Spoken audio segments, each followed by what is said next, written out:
Again, I want to thank you for coming here. The United States and Japan comprise about 40% of the world's GDP. I mean, it's absolutely astounding when you look at the linkage of our countries. And there were a lot of lessons that could have been learned from the collapse of the baht in 1997 and in Japan's bubble from about 1991 through 2000. And that is to, if I could say, can you take a reasonable approach to economics? I don't know if that's such a thing. It's always on one hand there's this and one hand that. And Will Rogers said, what America needs is a good one-handed economist, you know. So. But I guess you can take a look at that. In addition to serving on the International Relations Committee, I'm also on the Financial Services Committee, and I sit on the subcommittee on capital markets, insurance, and government-sponsored enterprises. That's the stock market, Fannie Mae and Freddie Mac.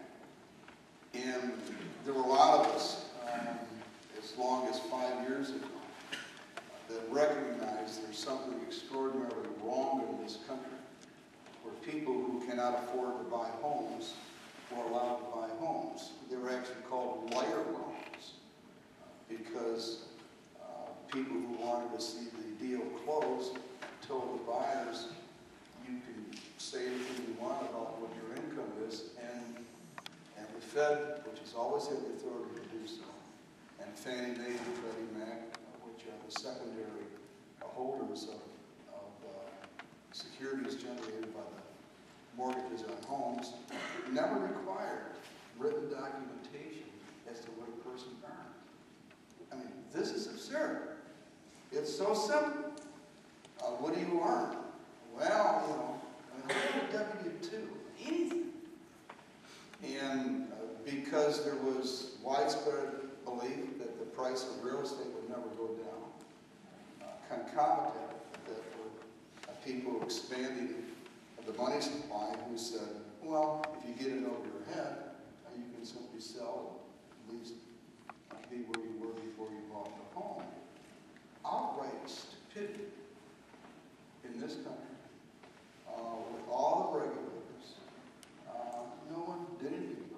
Back in 2005, we actually had a bill for reforming the family, and there was the little-known Royce, Congressman Royce in California, that required tightening up of the lending standards. I think there were about 70 of us in the House that voted for the amendment, that voted for the bill on filing. If that had become law, it could have stopped a considerable amount of collapse in this country. But as usual, the House does something good, and good things die a long, torrid death in the other body, known as the Senate. So, but we were always concerned about it. And then Alan Greenspan never appreciated manufacturing. He always said, what we lose in manufacturing will more than compensate for in value-added white-collar jobs. And on several occasions, I asked him what that meant. And by the time he got through blinking his eyes and clearing his throat and quoting the Declaration of Independence, Tolstoy and Shakespeare, never got an answer. And so the United States really was on this collision course. And many of us were just really upset about it and could not get anybody's attention. And so we had these exotic instruments, you know, with the derivatives and credit default swaps. And I'm not much of a person who reads a lot of lead articles in Rolling Stone, even though I used to play in the rock and roll band called the Van Trells. That's true. It's true. Long live rock and roll. You don't even know what that word means, do you? But there's a May 2009 article that talks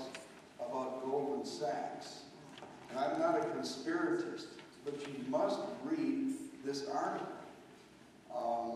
And then you see, the reason I bring that up is that someone asked me if the administration went after Goldman Sachs because they're trying to get through a massive change in our regulatory system. I said no. Goldman Sachs was involved in being the investment banker to spin out these derivatives that bundled home securities.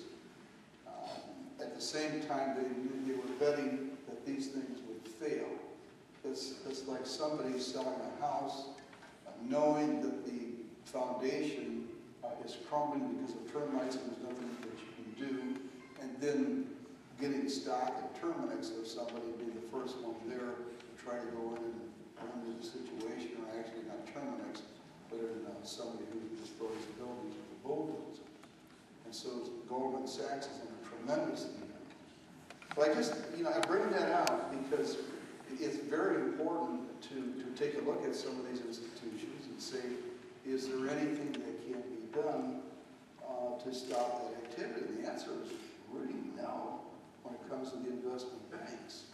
And so we have this regulatory system in our country, and there isn't anything that happened in the past couple of years that the regulators did not have the authority to do to stop anyone.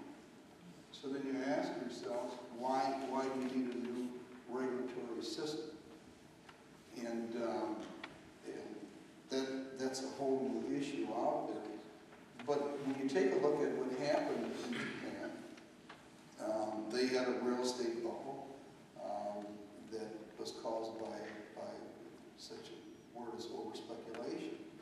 But here, we had the bubble, and then the mortgages were securitized in that very dark hole, and someone is estimated that somewhere around 47 to 50 trillion dollars may be involved in this by the time you take a look at the spin-offs as to exactly what happened. But Japan made a mistake. In their recovery, they raised taxes at the worst possible time. And that made things even worse. So that's one of the lessons that we can pick up from there. Thailand tanked with the collapse of the baht in 1997. Set off a contagion that many think was stopped by the intervention of the International Monetary Fund.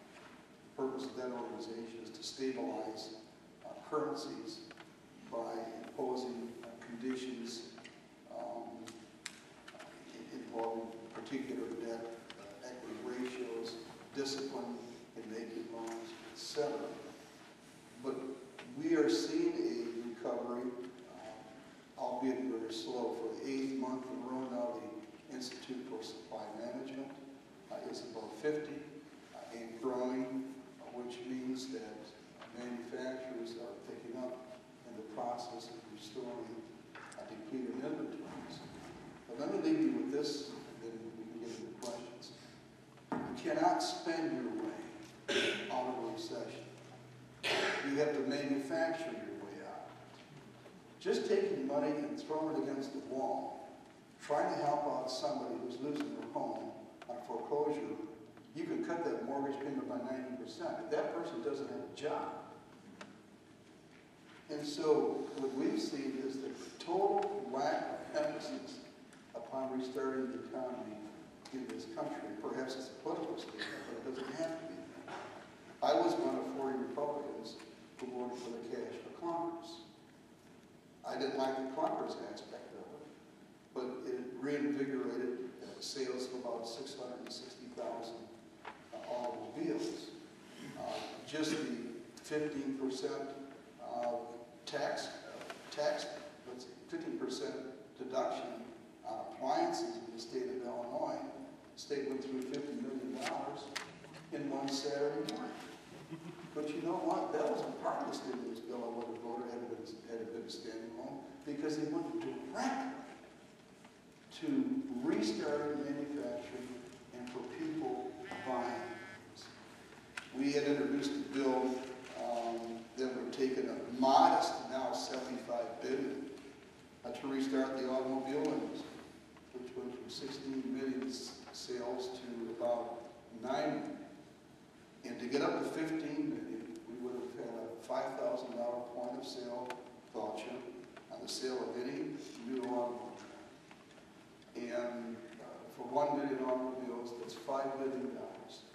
But if you put 1 million automobiles into the hands of people who would not have been customers, had the incentive not been there, that would have resulted in the savings of $1.3 billion in additional income taxes, about $400 million in state income taxes, about $1.3 billion in state and local sales taxes, putting back 60,000 people, and saving the federal government about $1.5 billion in food stamps, unemployment compensation, retraining, and COBRA extension.